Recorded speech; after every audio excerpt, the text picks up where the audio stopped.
Nous allons nous intéresser dans cette nouvelle présentation à explorer quelque peu le monde de l'Antiquité égyptienne.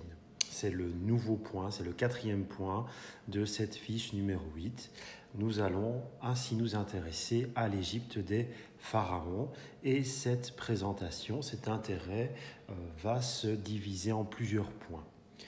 Par rapport à la ligne du temps qui avait été exposée dans la vidéo précédente, nous allons essayer de suivre une certaine chronologie tout en essayant de caractériser quelques grands éléments de cette chronologie de l'Antiquité égyptienne.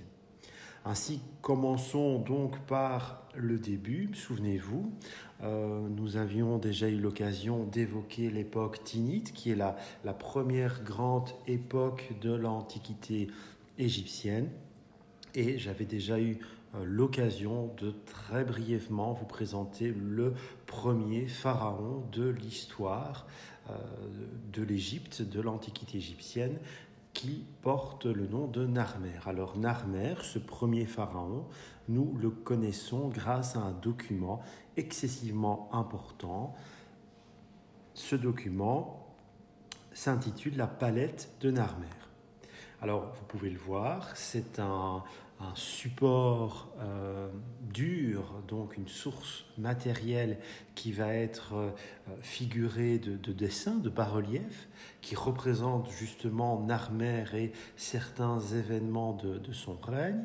On suppose que cette œuvre a été créée aux alentours de 3200 avant Jésus-Christ, plus ou moins vers 3200 avant Jésus-Christ. Si vous regardez votre ligne du temps, bien 3200 avant notre ère, c'est justement une date importante qui permet de marquer le début de cette époque tinnite. Cette palette de Narmer, vous voyez, elle mesure 63 cm de haut et elle est donc gravée. Il y a des dessins, des bas-reliefs qui figurent sur ces deux faces. Intéressons-nous tout d'abord à la première face où nous voyons un personnage assez imposant par rapport aux autres individus de cette représentation. Il s'agit de Narmer. Et l'on voit que Narmer porte une couronne sur la tête, une couronne qui a une forme assez singulière, assez particulière. Eh bien, nous savons que cette couronne, elle porte le nom de couronne blanche.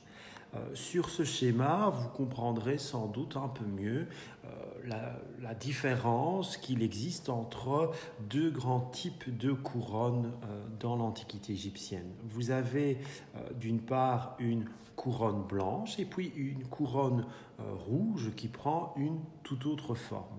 En fait, si vous voulez, ces deux couronnes différentes, elles représentent deux territoires de l'espace égyptien, la Basse-Égypte et la Haute-Égypte. Les chefs qui portaient la couronne blanche avant l'époque tinnite étaient considérés comme les chefs de la Haute-Égypte et les chefs portant cette couronne rouge étaient considérés comme les représentants, l'autorité de la Basse-Égypte. Que va faire Narmer ? Eh bien, Narmer, il va unifier la Basse-Égypte et la Haute-Égypte. À l'origine, c'est un souverain de la Haute-Égypte. C'est pour ça qu'il porte cette couronne blanche et il va mener toute une série de conquêtes, de combats contre les populations de la Basse-Égypte. Et au terme de ces combats, lorsqu'il va sceller sa victoire et pouvoir enfin unifier l'Égypte, eh bien, il décidera de se faire coiffer simultanément de la couronne blanche et de la couronne rouge.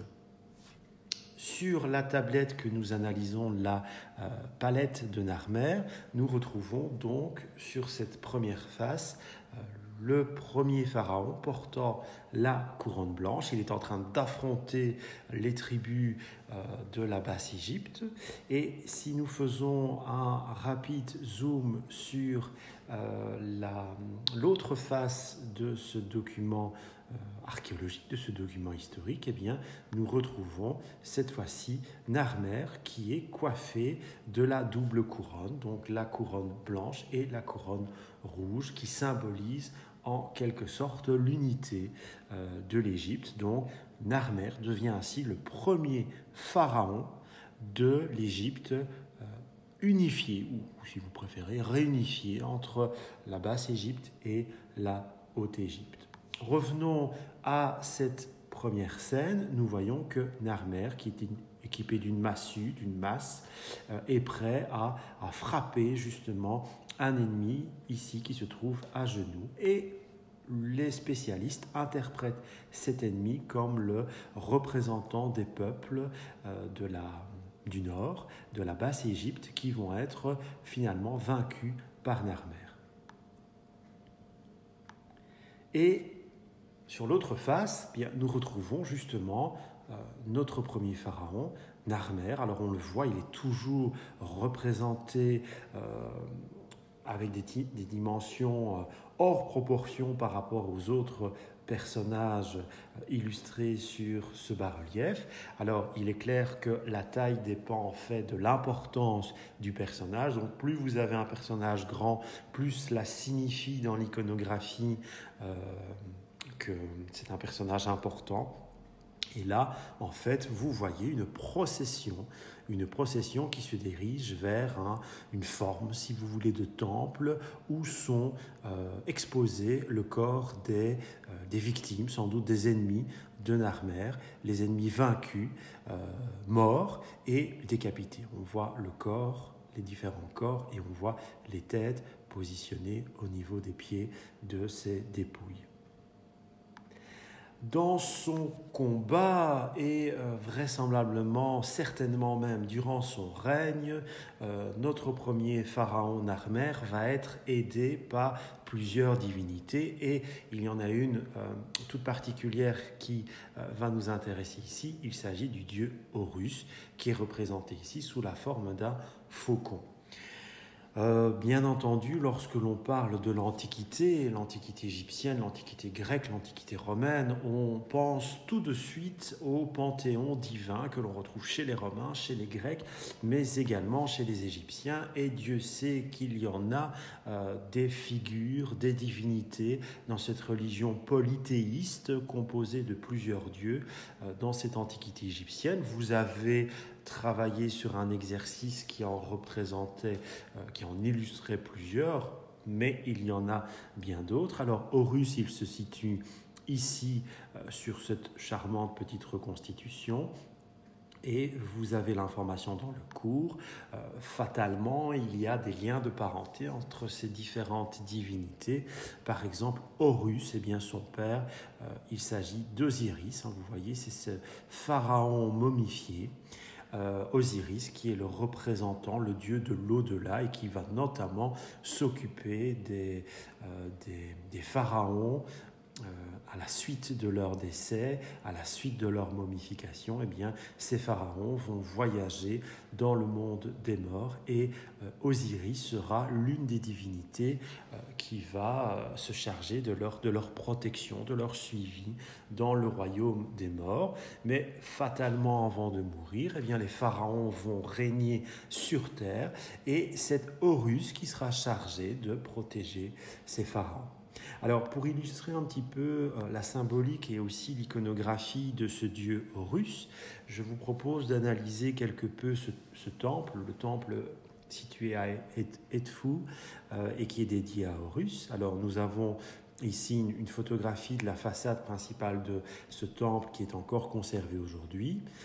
Grâce au travail de Jean-Claude Golvin, nous avons ici une très belle reconstitution qui nous montre un peu l'ampleur de ce temple. Ce n'est pas une pyramide, c'est bien un temple qui est dédié au culte d'une ou de plusieurs divinités. En l'occurrence, ici, il s'agit de la divinité Horus. Et on peut voir que ce temple est littéralement, l'enceinte de ce temple est littéralement fortifiée et il se situe dans un milieu urbain ou préurbain.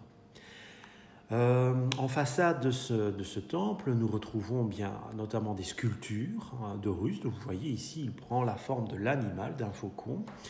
Mais on peut voir aussi sur les bas-reliefs qui décorent la façade de ce temple un Horus qui prend la forme d'un homme. Il a le corps d'un homme et la tête d'un faucon. Remarquons aussi que notre Horus, il va être souvent, même continuellement représenté, coiffé des couronnes royales, et de cette double couronne, je vous le rappelle, qui additionne la couronne blanche de la Haute-Égypte et la couronne rouge de la Basse-Égypte. Alors pourquoi Horus dans l'iconographie est-il coiffé de la couronne des rois, des pharaons égyptiens? Bien parce que Horus est le protecteur, comme je viens de le dire, est le protecteur des pharaons sur terre, dans le monde des vivants.